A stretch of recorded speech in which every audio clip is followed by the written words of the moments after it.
219 कोपरगाव विधानसभा मतदारसंघामध्ये चौथी फेरी झाली असून आशुतोष काळे 29,787 मतांनी आघाडीवर आहे। आशुतोष काळे यांना 36,367 मते मिळाली असून संदीप वरपे यांना 6,580 असे मते मिळाले आहे। अशा पद्धतीने चौथ्या फेरीमध्ये आशुतोष काळे 29,787 मतांनी आघाडीवर आहे।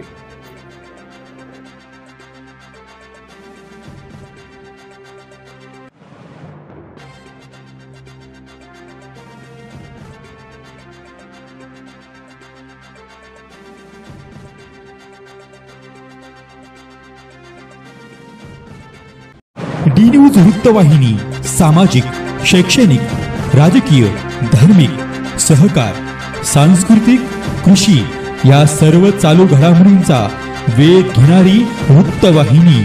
डी न्यूज वृत्तवाहिनी, वेध वर्तमानाचा।